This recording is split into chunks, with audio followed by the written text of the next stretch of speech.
네, 안녕하세요. 호즈입니다. 옆에는 김프로님 나와 있습니다. 네, 안녕하세요. 김프로입니다. 어제 제가 죽을 뻔했습니다, 여러분. 뭐 이러면 좀 그런가? 오버하는 거고 죽을 뻔한 것까지는 아닌데 제가 한숨도 못 자고 아침에 방송 갔다가 그다음에 오후에 미팅도 많고 뭐도 하고 하느라고 리플 영상을 오늘 올려드립니다. 네. 하지만 네. 오늘 올려드린 덕분에 더 긍정적인 리플에 대해서 얘기할 수 있을 것 같습니다. 네. 이거 말고도 얘기할 건 많죠. 비트코인 차트도 볼 여지가 좀 있고. 네. 근데 비트코인 차트를 원래 김프로는 다루자고 했는데 제가 싫다 그랬어요. 왜냐? 지금 다루면 가능성에 대해서 언급을 해드려야 되잖아요. 그렇죠? 확실한 건 없거든요. 지금은 가능성에 대해서 언급을 해드려야 되는데 이 가능성에 대해서 언급해드리는 건 좋죠, 사실. 도움은 네. 되죠. 근데 가능성에 대해서 언급할 때마다 그래서 올라간다는 거냐 내려간다는 거냐 이러쿵저러쿵 이래도 지랄 저래도 지랄 앉아도 지랄 서도 지랄 아주 그냥 지랄을 떠는 애들이 많기 때문에 제가 하기가 싫어졌어요. 네. 그래서 자. 아무튼 네. 중요한 얘기 아니니까. 그래서, 사실, 정말 근데 사실 진짜 중요했으면 했겠죠. 근데, 조금 더 그 시나리오가 좁혀지고 말씀드린 게 나을 것 같아서 비트코인 분석을 조금 뒤에 나중에 해드리고, 이더리움 ETF 관련돼서도 아직 여유가 있으니까 조금 나중에 해드리고, 네. 오늘은 아마 기다리시는 분들이 많을 테니까 리플 관련해서 좀 다루도록 하겠습니다. 일단 리플이 최근에 급격하게 올랐는데 이제 비트가 오르는 것과 같이 추세를 타서 올라가는 걸로도 볼 수 있고 그런 거 치고도 굉장히 많이 올랐어요. 그렇죠. 차트상으로 봐도 굉장히 많이 올랐기 때문에 일단은 어떤 이슈 때문에 올랐는지부터 얘기하면 어떨까? 네. 그거를 김프로님이 얘기해 줄 겁니다. 네, 지금 보시면은 리플 같은 경우에 이제 지난 주말, 그러니까 여기는 7월 14일이라고 되어 있는데 7월 13일에 보시면은 이거는 4시간 봉인데 7월 13일에 이렇게 급격하게 올랐고 이렇게 오른 게 이제 CME 그룹의 리플 벤치마크가 추가가 되었다. 그러니까 리플 실시간 지수가 추가되었다라고 하는 건데 이때 같이 나왔던 게 이제 리플이랑 뭐 인터넷 컴퓨터 프로토콜 ICP 같이 해가지고 CME 그룹이 7월 29일부터 달러 기준으로 실시간 지수를 제공을 하겠다 이렇게 나왔던 거고요. 언제부터? 29일부터? 네, 7월 29일부터 제공을 하겠다. 그래서 네. 트레이딩뷰에서 검색하면 안 나왔구나. 네, 그래서 아직은 안 나올 거예요. 난 네. 검색했는데 안 나오더라고. 네. 그래서 원래 CME 돼 있으면 원래 이게 BTC라고 치면 나오거든요. 그래서 여기 CME로 이렇게 나오잖아요. 이렇게 선물로. 그렇죠. 그래서 이 티커가 왜 안 나오지? 라고 생각했는데 29일부터 하구나. 네. 그래서 올랐다. 그래서 이걸 이유로 이제 많이 올랐다고들 얘기를 하고 있고요. 자, 근데 이제 여러분 우리가 한번 진지하게 생각을 해봐야 됩니다. 저는 초를 치고 싶은 생각은 단 일도 없습니다. 너 리플 없잖아. 있어요. 있습니다, 리플. 네? 리플 있습니다. 네? 저 리플 보유한 지 이제 거의 한 7, 8년이 넘어가요. 네. 네? 저 리플 있어요. 네? 아무튼 저는 리플 좋아하는데 근데 이제 우리가 어쨌든 봐야 될 거는 수요와 공급에 의해서 생각을 해봐야 된단 말이에요. 네? 수요와 공급에 의해서 단순히 티커가 생긴다고 수요가 늘어나나요? 혹은 공급이 줄어드나요? 라고 하면 아니죠. 네. 아니죠. 그래서 저는 사실 큰 호재라고 안 보는 겁니다.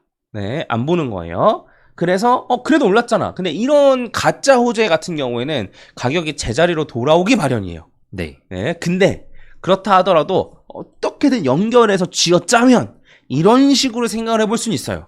자, 뭐냐면 CME에서 티커를 만들어. XRP 티커를 만든 다음에 티커를 만들었으니까 이게 어쨌든 CM에서 선물을 거래할 수 있게끔 하려는 약간 전초 작업 아니겠어?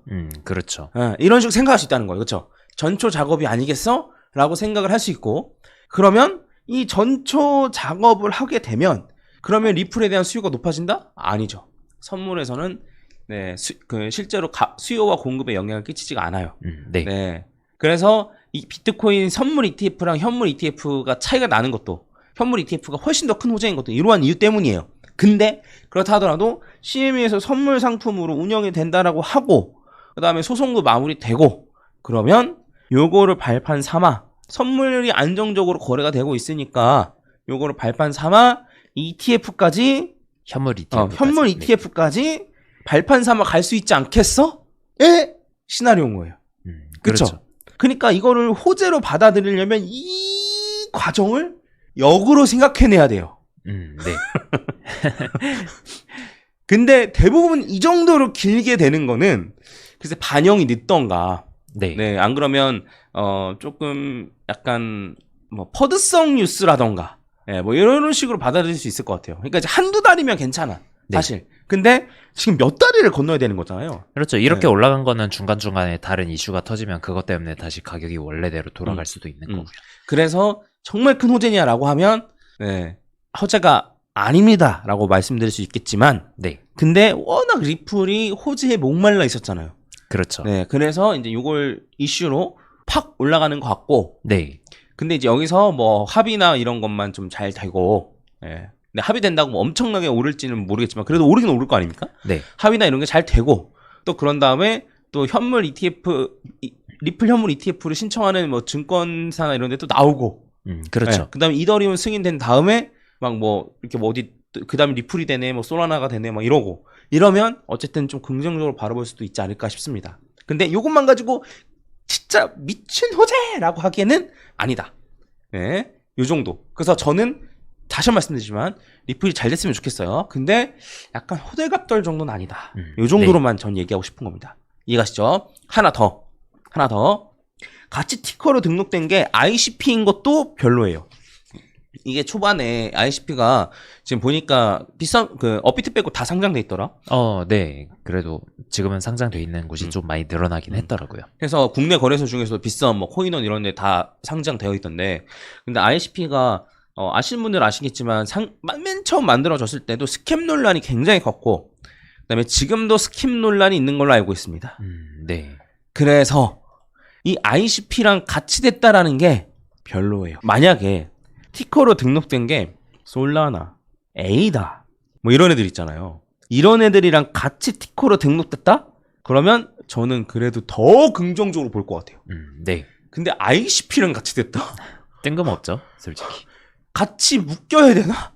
리플 갖고 있는 사람 입장에서 ICP랑 묶여야 되나? 물론 ICP가 뭐 스캠 논란을 벗어 던지고 잘하고 있을 수도 있겠지만, 네. 그래도 굳이? 라는 생각이 좀 드는 거. 차라리 단독으로 되던가. 하필 ICP랑 왜? 라는 생각이 좀 드는 거죠. 그래서 이런 것도 약간은 조금 애매모모 아리송 정도 볼 수 있지 않을까 싶습니다. 네. 요거 이슈 관련해서 더 얘기할 거 있어? 그래도 혹시 뭐 저는 이게 좀 신뢰가 가는 기사는 아니라고는 생각하지만 뭐 댓글로 물어보실 분들이 있을 것도 같아가지고 이게 7월 15일 그러니까 이번 주 월요일에 나왔던 기사인데 뭐 비공개로 이제 SEC가 회의를 여는데 그 회의의 내용이 리플과 관련이 있다더라. 이런 내용도 지금 조금씩 올라오고 있더라고요. 해가지고 이거 같은 경우에는 일정이 미국 시간 기준으로 18일, 그러니까 내일 모레죠.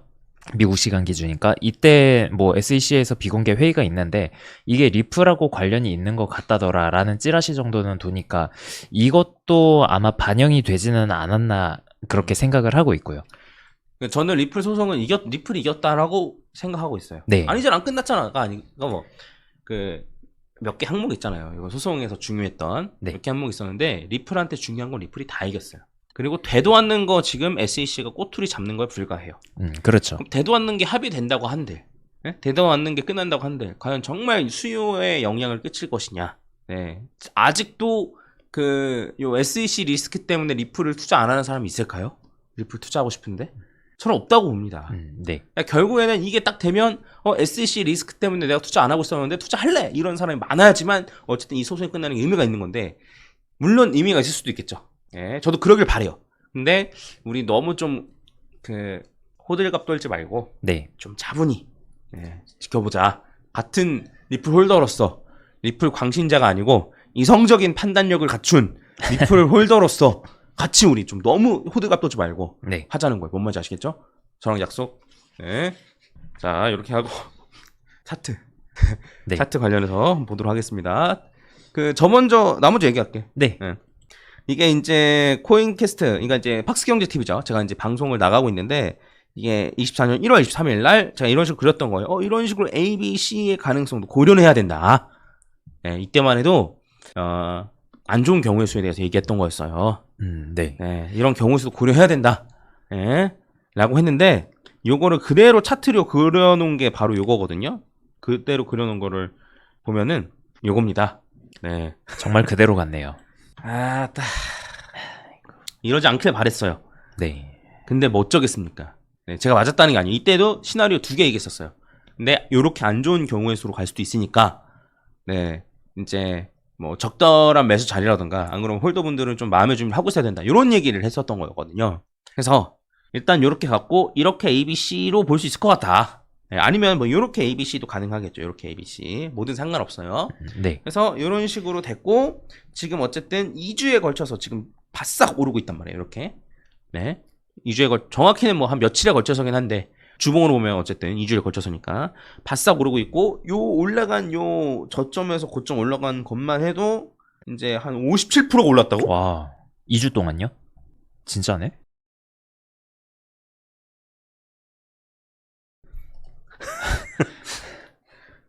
그만큼 리플은 남들 올라갈 때 안 올라가고 남들 떨어질 때 똑같이 떨어졌다. 네. 네, 그래서 50%나 넘게 거의 60% 가까이 올랐지만 겨우 다른 코인들과 비슷 혹은 다른 코인들이라고 하면 좀 그러니까 더 심한 코인도 많으니까 네. 비트랑 이더에 비해서는 한없이 부족한 자리에 와 있다 정도로 얘기할 수 있을 것 같습니다. 어쨌든 많이 올랐으니까 네, 많이 올랐는데 근데 결과적으로는 요 추세선을 뚫는지가 굉장히 중요하거든요. 요 추세선이라고 하면 네, 2018년도에 찍었던 요 고점과 2021년도에 찍었던 요 고점을 이은 요 추세선 그리고 가장 최근에 들어서도 네, 뚫지 못했던 요 소송에서 이겼을 때도 뚫지 못하고 그 다음에 여기 3월 11일 비트코인이 고점일 때도 뚫지 못하고 그 선을 여전히 뚫지 못하고 있다. 하지만 지금 뚫으려고 시도하고 있다.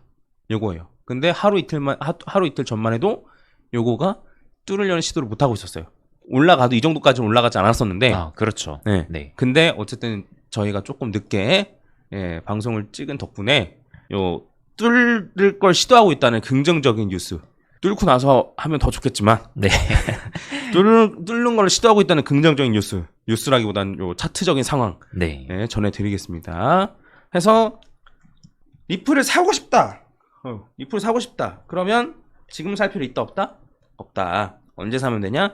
뚫고 올라갔을 때 한 번, 뚫고 올라가서 되돌림 받았을 때 두 번, 이런 식으로. 그 다음에 재차 고점 뚫고 올라갔을 때 세 번 나눠서 사는 게 제일 베스트다. 네. 이때 가지고 있지 않고 이럴 때 가지고 있는 게 승자다. 네. 스트레스 하나도 안 받고 승자다.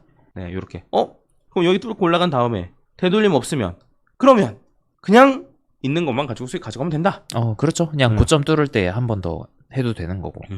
이런 식으로 생각하시면 됩니다. 아니, 말한 대로 요 고점 뚫을 때 사도 뭐 나쁘진 않고. 그렇죠. 네. 이런 식으로 생각하시고 그 다음에 리플을 계속 갖고 계셨던 분들 같은 경우에도 저는 어쨌든 비트코인으로 미리미리 바꾸라는 얘기를 여러 번 했었습니다. 네. 자, 네가 언제 그런 얘기 했냐 라고 생각하실 수도 있겠지만 리플 몰빵이시면 이때 사세요. 리플 살 생각이면 이때 사세요. 리플 몰빵이시면 이렇게 대처하세요. 요때 지금 5달 전으로 나오죠. 이때 지금이라도 비트코인을 갈아타세요 좀 이라고 얘기를 했었죠. 네, 그런 얘기를 쭉 했었는데 여기에도 저는 진짜로 리플을 좋아합니다. 2달 전에. 하지만 돈을 버는 게 훨씬 더 중요해요. 이런 내용 했었기 때문에 한번 제가 기존에 올렸던 영상 한번 좀 살펴보시면 좋을 것 같고 해서 여전히 그러니까 비트코인으로 갈아타신 분들은 이제 슬슬 다시 뭐 리플 요걸 뚫고 올라가고 하고 나면은 이미 올라간 비트코인을 리플로 조금 바꾸는 것도 고려를 이제 슬슬 해볼 타이밍이 오는 거죠. 그렇죠. 저는 아직은 타이밍이 아니라고 생각하긴 하는데 네. 근데 어쨌든 요 고점을 뚫고 올라가고 나서 비트에서 리플로 갈아타도 저는 늦지 않다고 생각하는데 한번 그래 뭐 요 정도 해증했으니까 뭐 다시 리플로 고민해볼 만한 타이밍이고 아직은 아니에요. 네. 추후에 뚫고 올라가면 그렇다고 보시면 될 것 같고 그 다음에 계속 리플을 갖고 계시던 분들도 요번에 뚫으면 좋겠지만 못 뚫을 수도 있잖아요. 그렇죠. 그래도 실망하면 안 돼요. 네, 근데 어쨌든 뚫고 나면은 요런 움직임을 통해서 1, 2, 3, 4, 5 이렇게 올라갈 테고 그러면 1, 2, 3, 4, 5로 올라갈 테고 그래서 어쨌든 요번 불장 최종적으로 내년 10월 최종 고점이 최소 3달러는 된다. 아니야 2.5달러는 된다. 네. 이렇게 최소 2.5달러는 된다. 네, 이렇게 말씀드리겠습니다. 아시겠죠? 차트 세부 카운팅을 지금 하고 있는 거지? 네, 이거는 그래도 이번에 조금 상승이 많이 나왔으니까요. 그래도 파동이 좀 나오는 것 같아가지고 세부 거의 카운팅을 끝났네. 그려놨던 건데, 이대로 보면은 사실 지금 5파 올라갈 거는 거의 다 올라간 것처럼 무서운데? 보이기는 하죠. 26.1.8자리가 너무 깔끔하게 칼같이 나와서. 맞는데? 네. 그러니까 쉽게 말하면 3파 고점이죠, 여러분. 그렇죠. 여기가 지금 3파 고점인 거고, 이렇게 올라간다고 치면 사실 361.8에서 정확히 이제 조정을 받는다라고 하면 이게 또 추세선이랑 닿는 그림이 나오긴 하거든요.